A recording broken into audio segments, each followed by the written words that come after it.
달빛 아래 사연 한수 채널 구독자 여러분, 오늘도 시청해주셔서 감사합니다. 행복하고 즐거운 시간 되시길 바라며 오늘의 사연 시작하겠습니다. 강원도 모 사단의 6월 말 장마가 시작되었습니다. 하늘은 마치 찢어진 회색 천처럼 어둡게 드리워져 있었고 그 사이로 쏟아지는 빗줄기는 부대 전체를 흠뻑 적시고 있었어요. 빗방울들이 병영 건물의 함석 지붕을 두드리는 소리가 마치 북소리처럼 울려 퍼지며 전체적으로 을씨년스러운 분위기를 연출하고 있었죠. 이등병 이도연은 비에 젖은 채 야외 작업장에서 삽을 들고 배수로를 파고 있었습니다. 군복은 이미 흠뻑 젖어 몸에 달라붙었고 흙탕물이 튀어올라 얼굴과 목까지 범벅이 된 상태였어요.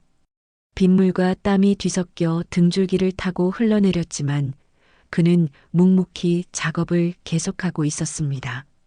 삼날이 딱딱한 흙을 파낼 때마다 철컹하는 소리가 빗소리와 어우러져 단조로운 리듬을 만들어내고 있었죠. 야, 이등병 이도연. 팔짱을 낀 채 노란색 비닐 우의를 입고 처마 밑에 서 있던 선임 이호철 상병이 비웃는 듯한 표정으로 큰 소리로 불렀습니다. 그의 얼굴에는 악의적인 미소가 번지고 있었어요. 여친 온다며? 진짜야, 가짜야? 말은 똑바로 해라. 이호철은 담배를 한 모금 빨고 나서 연기를 내뿜으며 계속했습니다.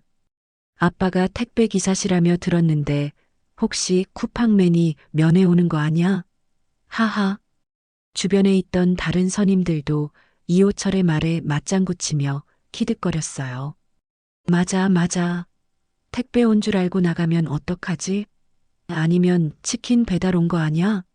하하. 도연은 아닙니다. 라는 한마디도 제대로 뱉지 못하고 고개를 더욱 깊숙이 숙인 채 삽질을 계속했습니다. 그의 어깨가 미세하게 떨리고 있었지만 아무도 그것을 알아차리지 못했어요. 빗물과 땀이 뒤섞여 얼굴을 타고 흘러내렸지만 그것보다 더 쓰라린 건 동료들의 끊임없는 조롱이었습니다. 진짜 올까? 이 개 같은 비에 누가 와? 아니지, 핑계대고 안 올걸. 원래 이런 애들 여친이 그런 거잖아. 가난한 애 만나면 창피해서 도망가는 거야. 맞아. 돈 없으면 사랑도 없는 거지, 뭐. 선임들의 조롱은 계속되었고 도연은 그저 침묵할 뿐이었어요. 그의 손은 삽을 더욱 꽉 쥐고 있었고 이를 악물고 있는 턱 근육이 실룩거리고 있었습니다. 바로 그 시각 부대 정문 앞에 검은색 고급 외제차 한 대가 조용히 정차했습니다.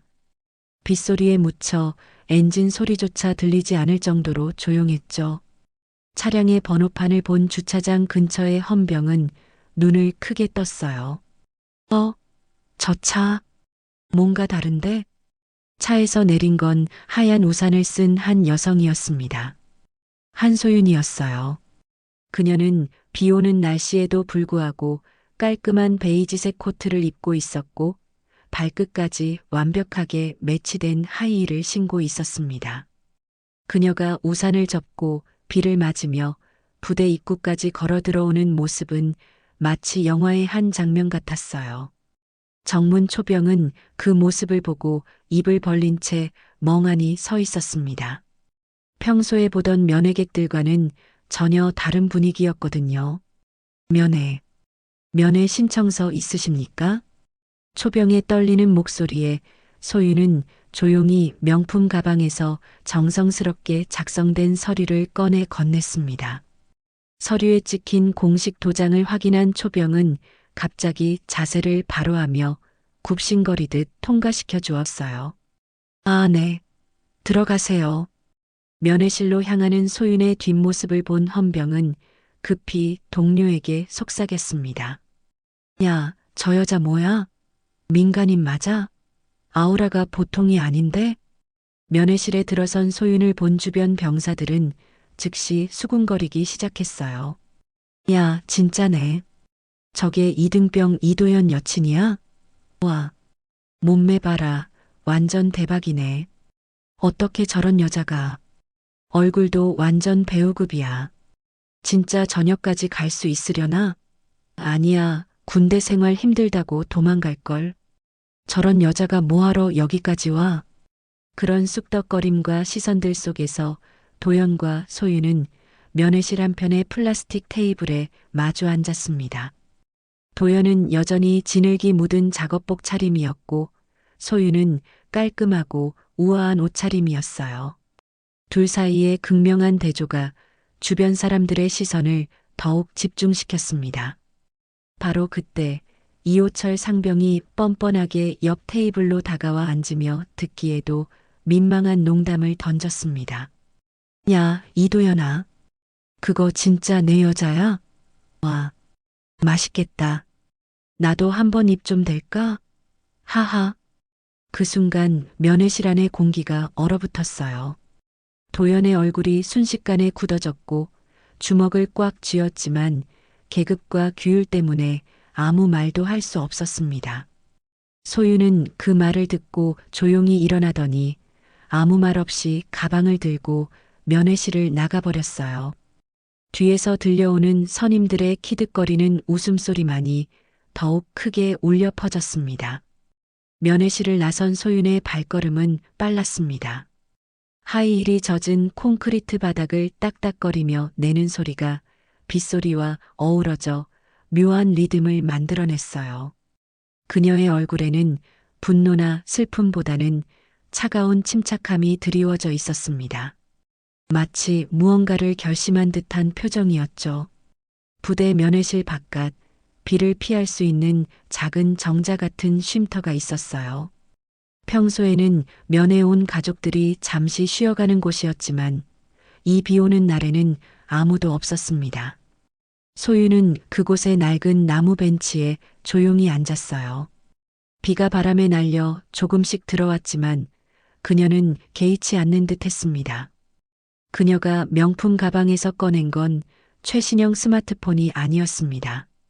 놀랍게도 오래된 피처폰이었어요. 검은색 플라스틱 케이스에 작은 안테나가 달린 요즘 시대에는 거의 볼 수 없는 구식 휴대폰이었습니다.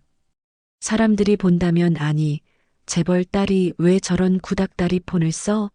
라고 의아해할 만한 모습이었죠. 하지만 이 피처폰에는 특별한 의미가 있었습니다. 삼촌인 한승재 중장과의 전용 연락수단이었거든요. 화면에는 저장된 연락처가 단 하나뿐이었어요. 작전 삼촌이라는 이름으로 저장되어 있었습니다. 소유는 잠시 망설이다가 전화를 걸었습니다. 일반적인 연결음도 들리지 않았어요. 마치 직통 라인인 것처럼 바로 상대방이 받았습니다. 무슨 일이야, 소윤아? 저음에 카랭하지만 따뜻함이 묻어나는 목소리였어요. 한승재 중장의 목소리였습니다. 삼촌. 소윤의 목소리에는 평소와 다른 떨림이 섞여 있었어요. 나 지금 군부대에 있는데. 부대? 면회 갔구나. 그런데 무슨 일이야? 목소리가 이상하네. 면회 갔다가 성희롱을 당했어요. 소윤의 목소리는 담담했지만 그 속에 숨겨진 분노를 느낄 수 있었습니다. 선임이라는 사람이 제 남자친구 앞에서 정말 듣기 힘든 말들을 했어요. 전화기 너머로 잠시 침묵이 흘렀습니다. 그리고 한승재 중장의 목소리 톤이 완전히 바뀌었어요. 어느 부대야? 강원도 쪽인데. 정확한 부대명은 잘 모르겠어요. 괜찮아. 금방 찾을 수 있어. 그런데 소윤아, 혹시 그 부대가 우리 군단 예하 부대 맞지? 아, 맞아요. 삼촌이 오늘 근처 부대에 회의 간다고 했었죠. 한승재 중장은 잠시 생각에 잠겼습니다. 소윤아, 지금 어디 있어? 부대 면회실 근처 벤치에 앉아 있어요. 비 맞고 있는데. 괜찮아요. 절대 움직이지 마. 20분 안에 갈게. 삼촌, 별일 아니에요. 그냥 화가 나서 전화한 거예요. 별일 아니라고? 소윤아, 너는 내 조카이기도 하지만 대한민국의 소중한 시민이야.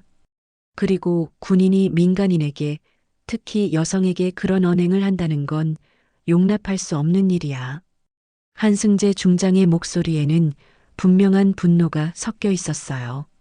지금 당장 그 부대 정보를 파악해 볼게. 너는 안전한 곳에서 기다려. 통화를 마친 소유는 천천히 피처폰을 닫았습니다.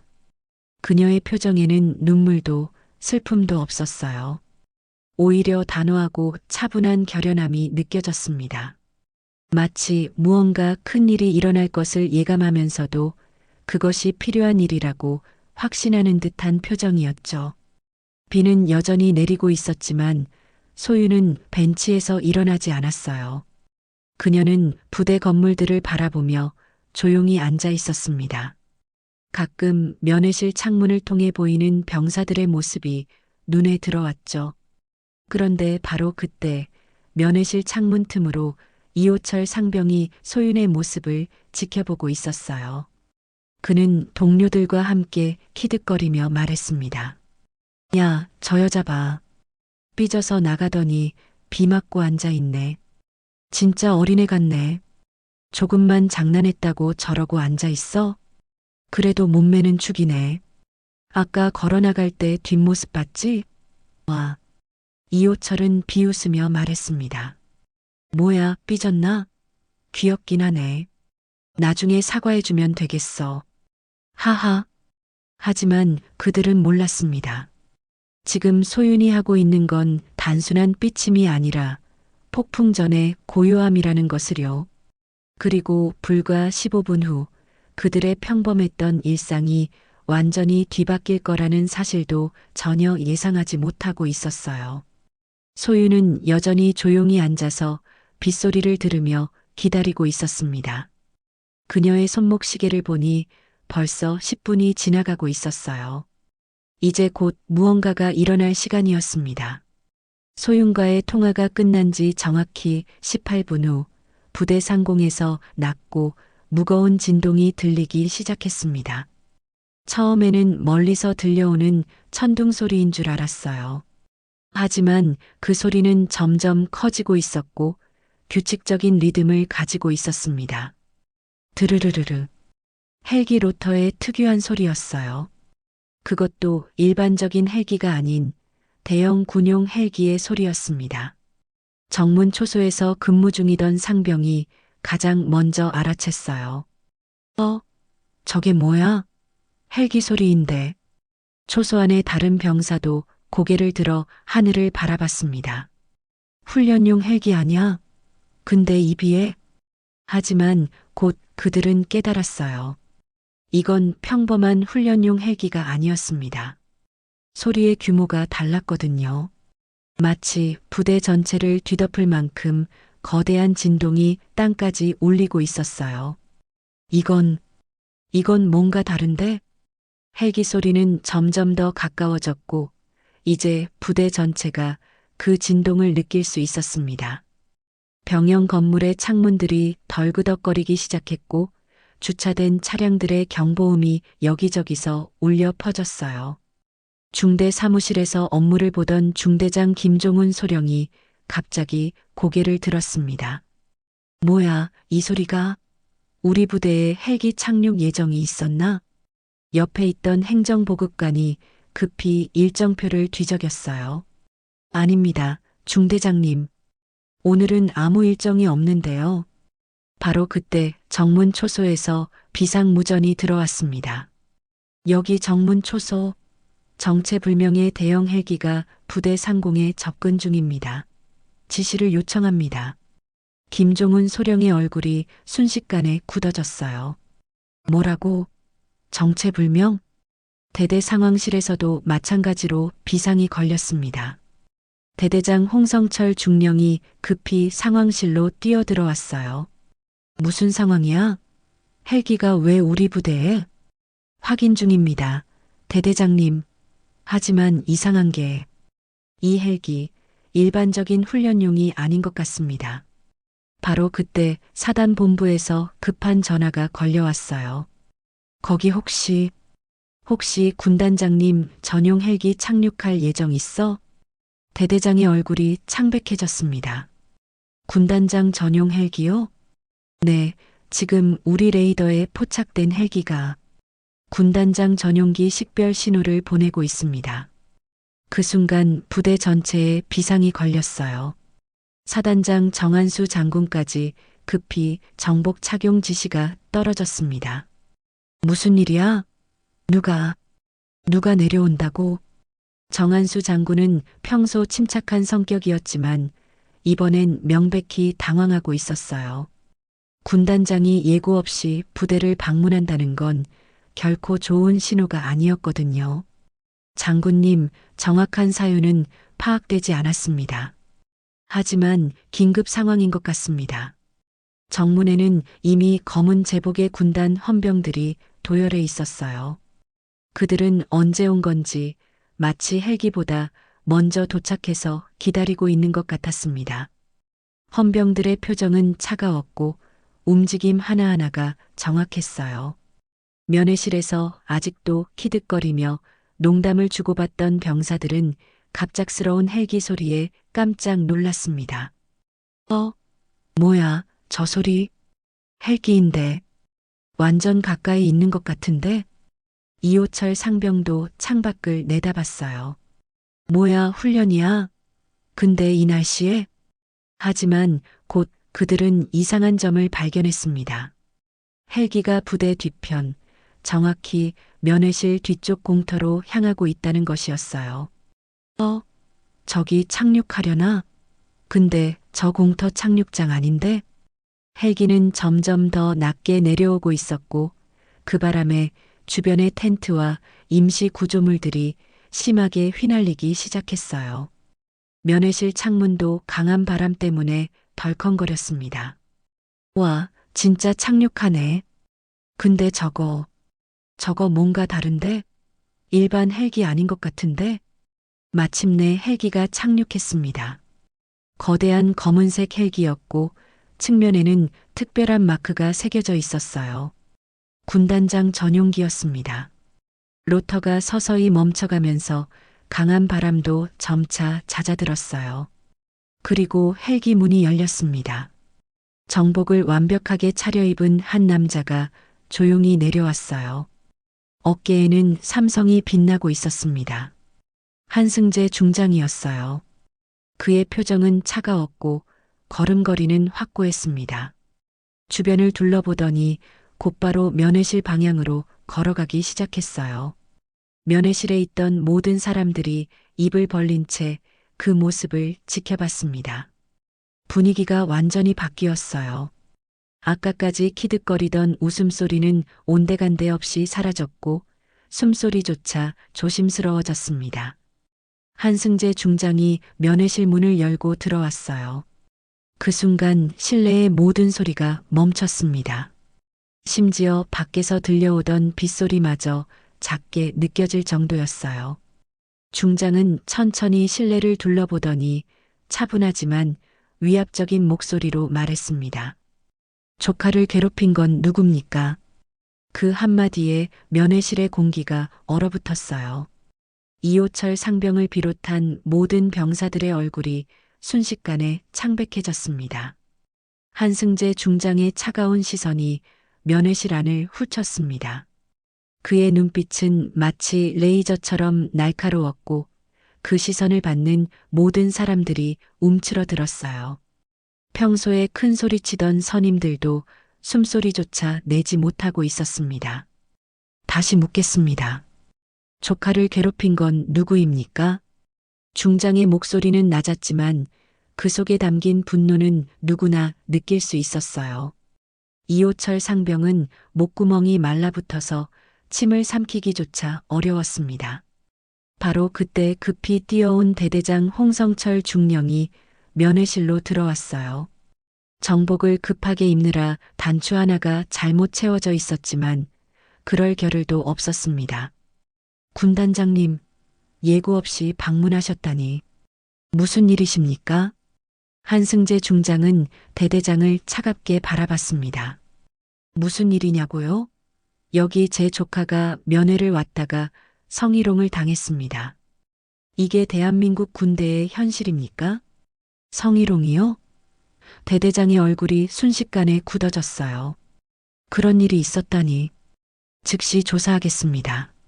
조사는 이미 끝났습니다. 중장이 손짓하자 따라온 헌병 한 명이 태블릿을 꺼냈어요. CCTV를 확인해 보죠. 면회실에 설치된 CCTV 영상이 태블릿 화면에 나타났습니다. 화질은 선명했고 음성까지 모두 녹음되어 있었어요. 이호철 상병이 소윤에게 했던 모든 말들이 고스란히 담겨 있었습니다. 야, 그거 진짜 내 여자야? 맛있겠다. 나도 입 좀 댈까? 녹음된 목소리가 면회실에 울려 퍼지자 모든 사람들의 얼굴이 창백해졌어요. 특히 이호철 상병은 다리가 후들거려서 제대로 서 있기조차 힘들었습니다.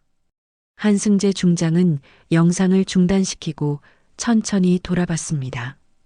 이것이 병사 간의 장난입니까? 이것이 대한민국 군인의 품위입니까? 대대장은 식은땀을 흘리며 답했어요. 죄송합니다, 군단장님. 즉시 조치하겠습니다. 조치? 중장의 목소리가 한 톤 더 차가워졌습니다. 이것은 단순한 병역 내 사고가 아닙니다. 이것은 군의 명예를 더럽힌 범죄 행위입니다. 바로 그때 사단장 정한수 장군이 숨을 헐떡이며 면회실로 뛰어왔어요. 정복을 제대로 입지도 못한 채였습니다. 군단장님, 미리 연락을 주셨으면. 한승재 중장은 사단장을 향해 돌아섰습니다. 정 장군, 당신 부대 관리가 이 정도입니까? 민간인 여성이 면회를 왔다가 성희롱을 당하는 게 정상입니까? 정한수 장군의 얼굴이 새파랗게 질렸어요. 그런 일이 정말 죄송합니다. 즉시 엄중 조치하겠습니다. 이미 늦었습니다. 중장이 손을 들자 대기하고 있던 헌병들이 일제히 들어왔어요. 중대장, 대대장, 사단장까지 모두 직무정지입니다. 네, 직무정지요? 부하관리부실, 병역 문화개선 실패, 민간인 인권 침해 방조. 충분한 이유입니다. 한승재 중장의 시선이 이호철 상병에게 향했습니다. 그리고 당신, 이름이 뭡니까? 이호철 상병입니다. 이호철 상병, 당신은 지금부터 영창입니다. 그리고 저녁 후에는 민사소송과 형사고발이 기다리고 있을 겁니다. 이호철의 다리가 완전히 풀려버렸어요. 군단장님, 제가 잘못했습니다. 용서해 주십시오. 용서? 중장의 눈빛이 더욱 차가워졌습니다. 당신이 그 여성에게 용서를 구했습니까? 당신이 한 행동이 얼마나 비열하고 저급한지 알기나 합니까? 헌병들이 이호철에게 다가갔어요. 수갑을 채우려는 순간 이호철이 마지막 발악을 했습니다. 에이, 진짜. 여자가 민간인인데 군인이 뭘 어쩌겠다고. 그냥 장난이었는데. 그 말을 들은 한승재 중장의 표정이 완전히 바뀌었어요. 지금까지도 충분히 차가웠지만 이제는 분노가 섞여 있었습니다. 장난이라고요? 중장이 한 발자국 앞으로 나아갔습니다. 그 여자는 내 조카이기도 하지만 당신이 조롱하고 모독한 대한민국의 소중한 시민입니다. 그리고 당신은 중장이 잠시 멈추더니 단호하게 말했습니다. 당신은 이제 군인도 아닙니다. 이호철은 완전히 무너져 내렸어요. 헌병들이 그를 끌고 가면서도 그는 여전히 중얼거렸습니다. 그냥 장난이었는데 왜 이렇게까지. 하지만 아무도 그의 말에 귀 기울이지 않았어요.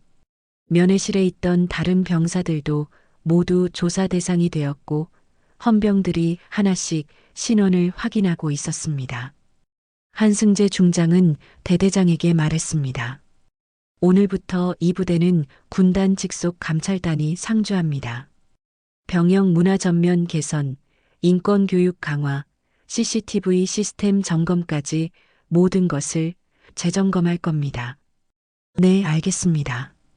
그리고 피해자인 제 조카와 이등병 이도연에게는 공식 사과문을 작성하십시오. 부대 전체 명의로 말입니다. 중장은 마지막으로 면회실을 둘러봤습니다. 대한민국 군대는 국민을 보호하는 곳입니다. 국민을 모독하는 곳이 아니라 말입니다. 이 사실을 잊지 마십시오. 그렇게 말하고 나서 한승재 중장은 면회실을 나갔어요.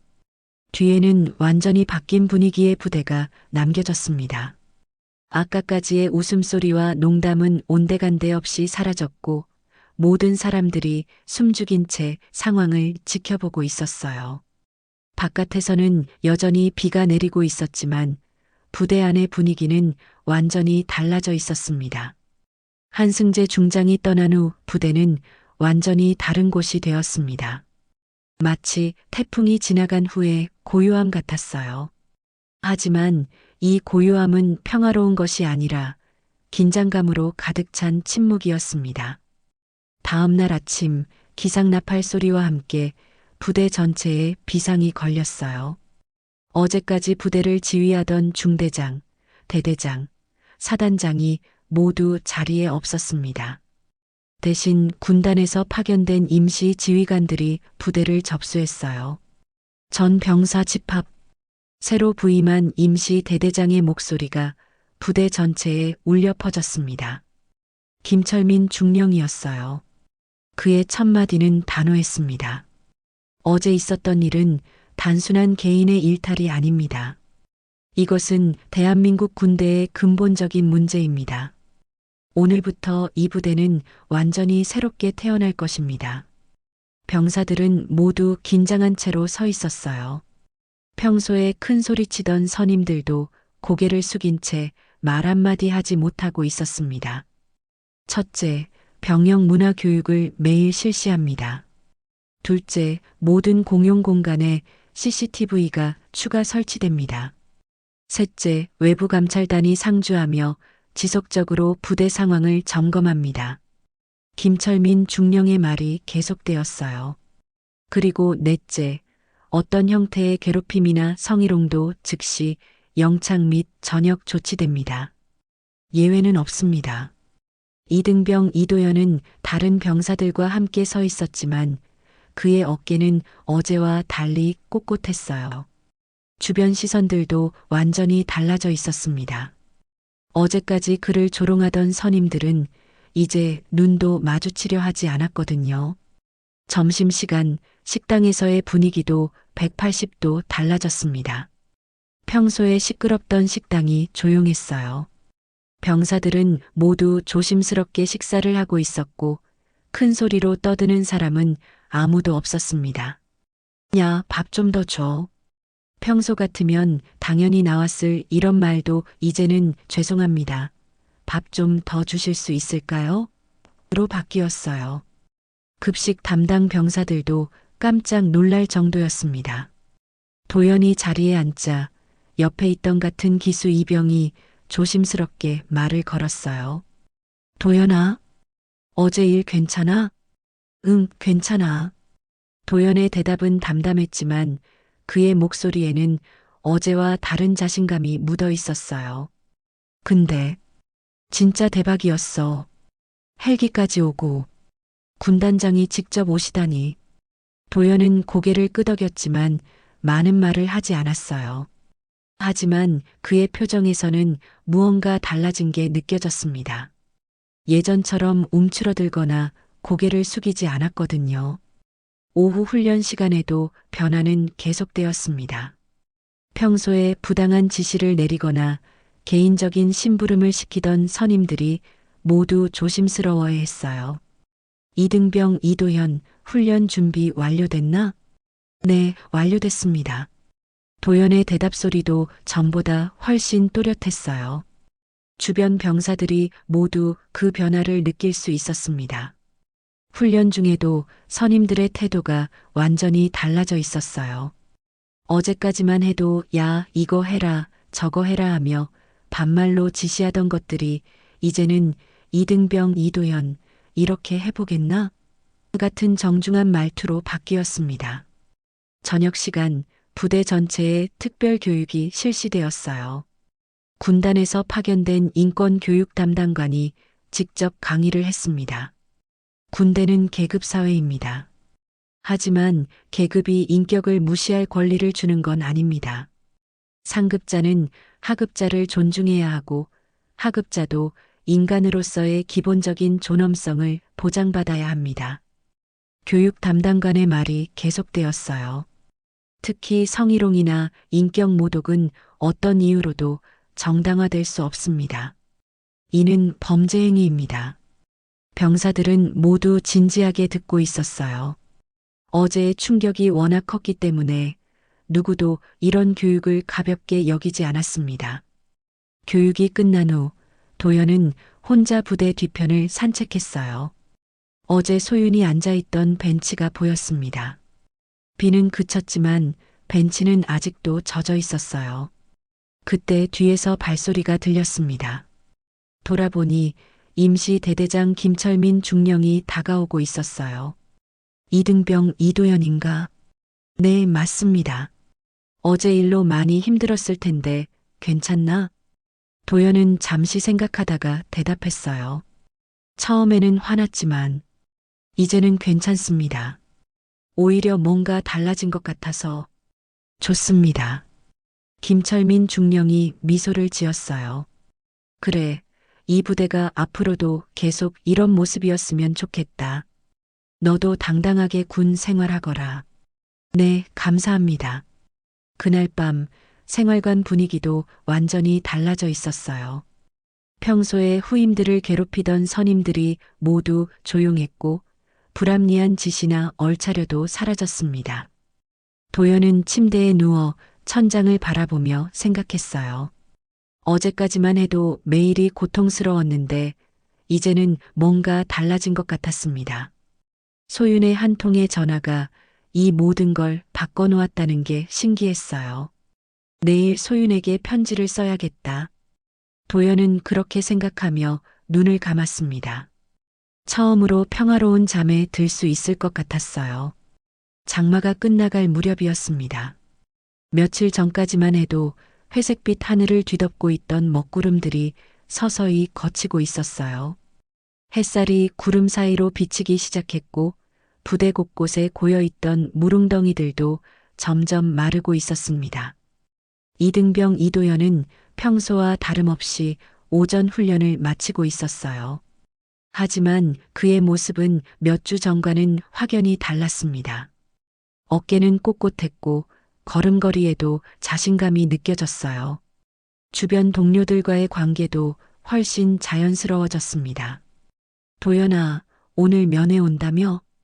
같은 기수인 박민수 이병이 웃으며 물었어요. 예전과 달리 이제는 누구도 도연의 면회를 조롱하거나 비아냥거리지 않았습니다. 응, 오늘 올 예정이야.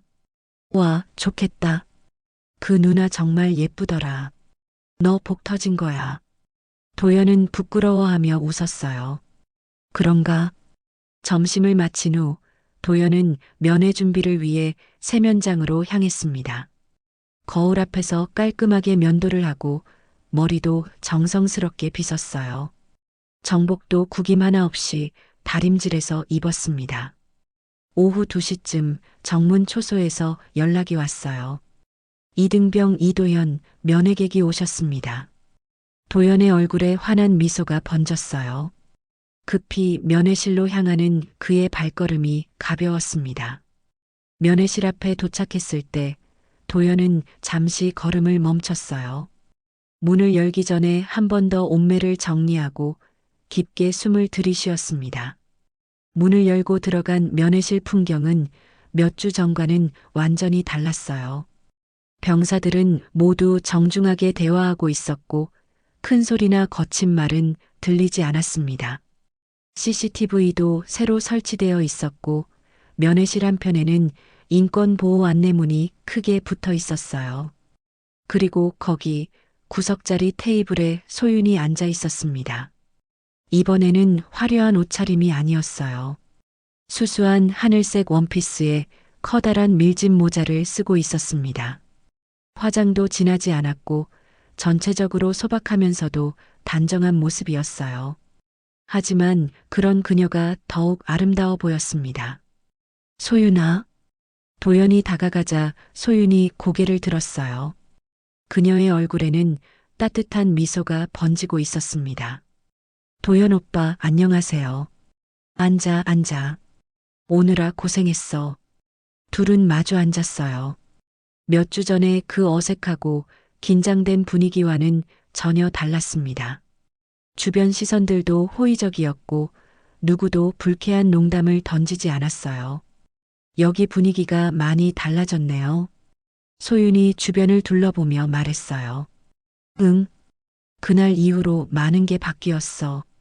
도연의 목소리에는 감사함이 묻어 있었어요.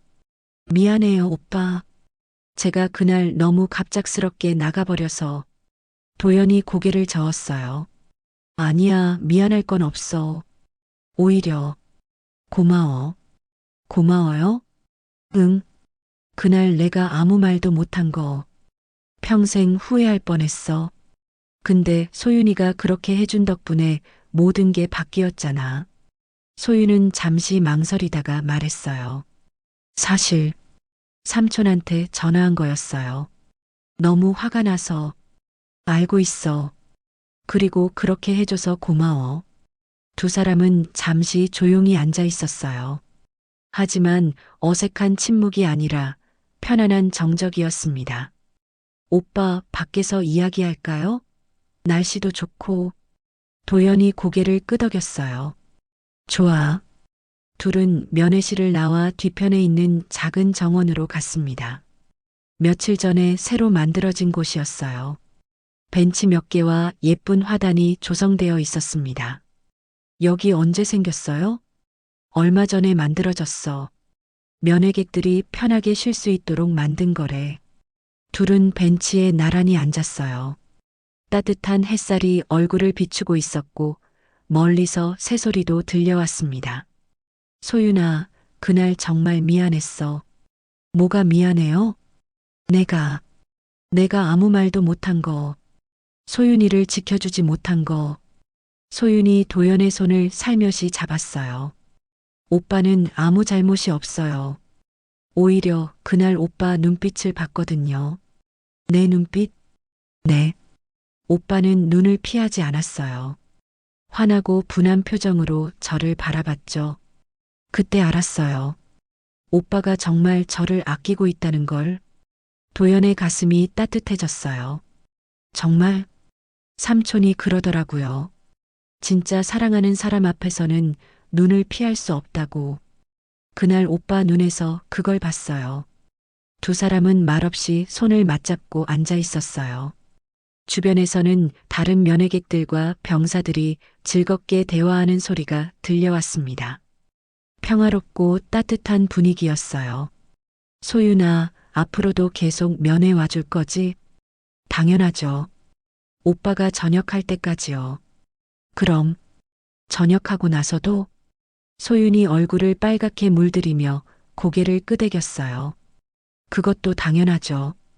도연도 부끄러워하며 웃었어요.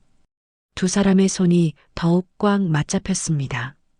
해가 서서히 기울어가고 있었지만 둘은 그 시간이 멈춰버렸으면 좋겠다고 생각했어요. 몇 주 전에 그 비 오는 날이 오히려 이들에게는 새로운 시작이 되었던 것 같았습니다. 소윤아, 사랑해. 저도 사랑해요, 오빠. 그렇게 두 사람은 따뜻한 햇살 아래서 조용히 앉아 있었습니다. 주변의 모든 것이 평화로웠고 행복했어요. 시간은 빠르게 흘러갔습니다. 그날의 사건 이후 부대는 완전히 새로운 모습으로 변화했고 도연의 군 생활도 평탄해졌어요. 어느덧 전역을 불과 일주일 앞둔 시점이 되었습니다. 저녁식 준비가 한창이던 어느 금요일 오후 도연은 동기들과 함께 마지막 정리 작업을 하고 있었어요.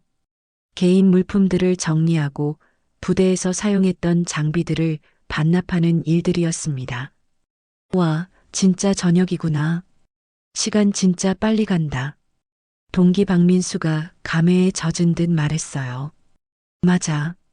처음에는 언제 끝날까 싶었는데 도연도 고개를 끄덕이며 답했습니다. 정말 많은 일들이 있었던 1년 6개월이었어요. 특히 그날의 사건은 그의 군 생활을 완전히 바꿔놓았습니다. 저녁식 전날 저녁, 도연은 부대 뒤편 정원에서 마지막 산책을 하고 있었어요. 내일이면 이 부대와도 작별이었습니다.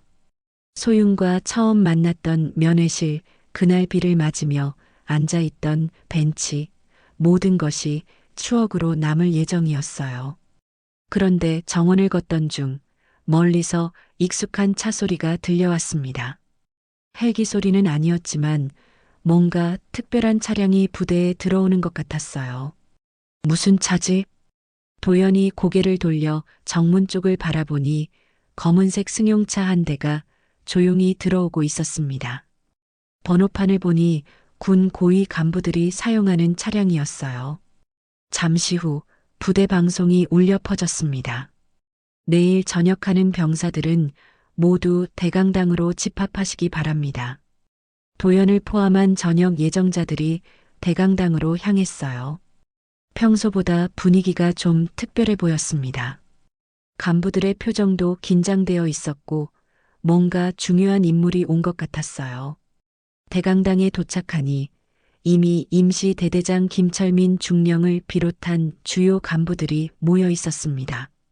그리고 맨 앞줄에는 낯익은 인물이 앉아 있었어요. 한승재 중장이었습니다. 전역자들이 모두 입장하자 김철민 중령이 일어섰어요. 오늘 여러분들의 전역을 축하하기 위해 특별한 분이 오셨습니다. 한승재 군단장님께서 직접 축사를 해주시겠습니다. 박수 소리가 대강당에 울려 퍼졌어요. 도연은 가슴이 두근거렸습니다. 그날 이후 몇 달이 지났지만 여전히 한승재 중장을 보면 긴장이 되었거든요. 한승재 중장이 연단에 올라섰습니다. 그의 표정은 몇 달 전과 달리 온화했어요. 분노나 엄격함 대신 따뜻함이 느껴졌습니다. 오늘 전역하는 용사 여러분, 진심으로 축하합니다. 중장의 목소리가 대강당에 울려 퍼졌어요. 여러분이 지난 1년 6개월 동안 보여준 모습들을 지켜봤습니다. 특히 몇 달 전 이 부대에서 일어났던 일을 계기로 여러분 모두가 얼마나 큰 변화와 성장을 이뤄냈는지 보았습니다. 도연의 얼굴이 붉어졌어요. 다른 전역자들도 그날의 사건을 떠올리며 조용해졌습니다. 군대는 단순히 국가를 지키는 곳이 아닙니다. 사람을 지키는 곳이어야 합니다. 여러분 한 명 한 명의 인권과 존엄성을 지키는 곳이어야 해요. 중장의 말이 계속되었습니다. 그리고 여러분이 앞으로 사회에 나가서도 그런 사람들이 되기를 바랍니다. 약한 사람을 보호하고 부당한 일에 맞서고 정의로운 일을 실천하는 사람들 말입니다. 축사가 끝나고 나서 개별 면담 시간이 있었어요. 전역자들이 한 명씩 중장과 악수를 나누며 간단한 대화를 하는 시간이었습니다. 도연의 차례가 되었어요. 그는 긴장한 채로 중장 앞에 섰습니다. 이등병 이도연입니다. 한승재 중장이 따뜻한 미소를 지으며 악수를 청했어요. 수고 많았어, 이도연. 감사합니다. 중장은 잠시 도연을 바라보더니 조용히 말했습니다. 그날 일 이후로 많이 달라졌다고 들었어. 자신감도 생기고 동료들과의 관계도 좋아졌다고. 네, 맞습니다. 소윤이 이야기도 들었어. 요즘 정말 행복해 보이더라. 도연이 부끄러워하며 웃었어요. 네, 감사합니다. 한승재 중장이 도연의 어깨에 손을 올리며 진지하게 말했습니다. 도연아, 군대는 사람을 지키는 곳이어야 한다. 넌 그걸 증명했어. 그 한마디가 도연의 가슴 깊이 박혔어요. 지난 몇 달간의 모든 일들이 머릿속을 스쳐 지나갔습니다. 처음에 고통스러운 시간들, 소윤과의 만남, 그날의 사건, 그리고 이후의 변화들까지. 앞으로도 그런 사람이 되거라. 다른 사람을 지킬 줄 아는 사람, 부당한 일에 맞설 줄 아는 사람 말이야. 네, 명심하겠습니다. 도연이 고개를 깊숙이 숙여 인사했어요. 한승재 중장도 만족스러운 표정으로 고개를 끄덕였습니다. 면담이 끝난 후 도연은 대강당을 나서며 뒤돌아봤어요. 멀리서 한승재 중장이 다른 전역자들과 대화하는 모습이 보였습니다. 몇 달 전 그 무서웠던 모습과는 전혀 다른 따뜻하고 인자한 모습이었어요. 그날 밤 도연은 생활관에서 마지막 밤을 보내며 생각했습니다. 내일이면 정말 모든 게 끝이었어요. 하지만 끝이 아니라 새로운 시작이기도 했습니다. 사람을 지키는 사람이 되자. 한승재 중장의 그 말이 계속 머릿속을 맴돌았어요. 도연은 그 말을 평생 잊지 않을 것 같았습니다. 저녁식이 끝나고 3년이 흘렀습니다. 계절은 다시 여름이었고 서울 시내 한 대학교 캠퍼스는 푸른 나뭇잎들로 가득했어요. 경영학과 3학년이 된 이도연은 과 동기들과 함께 도서관에서 나오고 있었습니다. 도연아, 오늘 MT 안 갈 거야? 다들 기다리고 있는데. 미안, 오늘은 못 갈 것 같아. 약속이 있어서. 또 여자친구야? 너 요즘 완전 바보 됐다, 진짜. 동기들이 키득거리며 웃었어요. 도연은 부끄러워하며 손을 흔들었습니다. 그럼 나 먼저 갈게. 도연이 향한 곳은 캠퍼스 근처의 작은 카페였어요. 소소한 하루라는 이름의 아담한 카페였는데 그와 소윤이 자주 만나는 장소였습니다. 카페 안으로 들어서니 창가 자리에 소윤이 앉아 있었어요.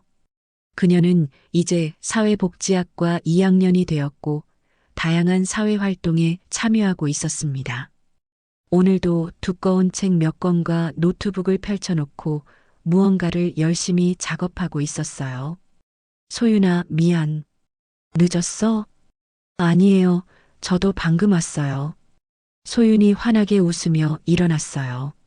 3년이 지났지만 여전히 아름다웠고 오히려 더욱 성숙한 매력이 생겼습니다. 뭐 하고 있었어? 아, 이번에 참여하게 된 프로젝트 준비하고 있었어요. 군대 내 인권 개선 관련 연구예요. 도연의 눈이 반짝였어요. 와, 그거 정말 의미 있는 일이네. 네, 저희가 겪었던 일이 계기가 되어서 시작하게 됐어요. 많은 군부대들이 변화하고 있지만 아직도 개선할 점들이 많거든요. 두 사람은 커피를 주문하고 다시 자리에 앉았어요. 창밖으로는 대학생들이 자유롭게 오가는 모습이 보였습니다. 참 오빠, 다음 주에 방송 출연하게 됐어요. 방송? 네, 교육방송에서 하는 프로그램인데 세상을 바꾼 작은 용기라는 제목이에요. 젊은이들의 사회 변화 경험을 다루는 프로그램이래요. 도연이 놀란 표정을 지었어요. 정말? 그럼 우리 이야기도? 그럴 것 같아요. PD님이 인터뷰할 때 특별한 경험이 있었는지 물어보시더라고요. 며칠 후 방송국 스튜디오에서 녹화가 진행되었습니다. 깔끔한 정장을 입은 도연과 단정한 원피스를 입은 소윤이 나란히 앉아 있었어요. 오늘 함께 해주신 이도연 씨와 한소윤 씨 감사합니다. 두 분이 대학생이 되신 지 얼마나 되셨나요? 저는 3학년이고요. 소윤이는 2학년입니다. 그런데 두 분이 만나게 된 계기가 특별하다고 들었는데요. 도연과 소윤이 서로 바라보며 미소를 지었어요. 네, 저희는 군 면회에서 만났습니다. 아, 그렇군요. 그런데 그 과정에서 특별한 일이 있었다고요? 소윤이 차분하게 답했어요. 네, 사실 처음 면회 갔을 때 좋지 않은 일을 겪었어요. 성희롱을 당했거든요. 진행자의 표정이 진지해졌습니다. 그런 일이 있으셨군요. 어떻게 해결하셨나요? 저희 삼촌이 군 간부셨는데 그분께 도움을 요청했어요. 그 결과 해당 부대의 문화가 완전히 바뀌게 됐죠. 도연이 이어서 말했어요. 처음에는 정말 화나고 억울했지만 결국 그 일이 저에게는 인생의 전환점이 되었어요. 어떤 의미에서요? 군대에서 있었던 특별한 경험이라고 물어보신다면 도연이 잠시 생각하더니 말했어요. 작전처럼 시작된 면회였지만 결국 그건 제 인생의 첫 번째 전투였어요. 전투라고 하시면 부당한 일에 맞서는 용기를 배우는 전투였죠. 그리고 그 전투에서 저희는 이겼어요. 소윤이 도연의 손을 잡으며 말했어요. 지금 저는 군대 내 인권 개선 활동을 하고 있어요. 그날의 경험이 제가 이 일을 시작하게 된 계기가 됐거든요. 정말 의미 있는 일이네요. 앞으로의 계획은 어떻게 되시나요? 도연이 대답했어요. 저는 졸업 후에 NGO에서 일하고 싶어요. 사회적 약자를 보호하는 일을 하고 싶습니다. 그리고 저희는 소윤이 얼굴을 붉히며 말했어요. 내년에 결혼할 예정이에요. 진행자가 환하게 웃었어요. 축하드립니다. 정말 아름다운 사랑 이야기네요. 녹화가 끝나고 나서 두 사람은 방송국 근처 공원을 산책했어요. 해질녘의 따뜻한 햇살이 그들을 비추고 있었습니다. 오빠 방송에서 말한 거 진짜예요? NGO에서 일하고 싶다는 거? 응, 진짜야. 그날 한승재 중장님이 하신 말씀이 계속 생각나거든. 사람을 지키는 사람이 되라고 하셨잖아. 저도 그래요. 앞으로도 계속 이런 일을 하고 싶어요. 도연이 소윤의 손을 꽉 잡았어요. 우리 잘했지? 그날 포기하지 않아서. 네, 정말 잘했어요. 몇 달 후 방송이 전파를 탔습니다. 그들의 이야기는 많은 사람들에게 감동을 주었고 특히 젊은이들 사이에서 큰 화제가 되었어요. 부당한 일에 맞서는 용기, 그리고 그것이 가져온 변화에 대한 이야기였습니다. 1년 후 도연과 소윤은 정말로 결혼했어요. 결혼식에는 한승재 중장도 참석했습니다. 그는 축사에서 이렇게 말했어요. 이 두 사람이 보여준 용기가 우리 사회를 더 나은 곳으로 만들어갈 것입니다. 신혼여행에서 돌아온 후 도연은 인권단체에서 일하기 시작했고 소윤은 군대 내 성희롱 예방 교육 프로그램을 개발하는 연구팀에 합류했어요. 어느 날 저녁 집에서 뉴스를 보던 도연이 소윤에게 말했어요. 여보, 우리가 시작한 일들이 이렇게 커질 줄 몰랐네. 그러게요. 그때는 그냥 화가 나서 한 일인데 작전은 끝났지만 사랑은 계속되는구나. 소윤이 웃으며 도연의 어깨에 기댔어요. 앞으로도 계속 함께해요, 오빠. 물론이지. 창밖으로는 또 다른 계절이 시작되고 있었어요. 그들의 사랑도 그들이 시작한 변화도 계속해서 이어져 나갈 것이었습니다.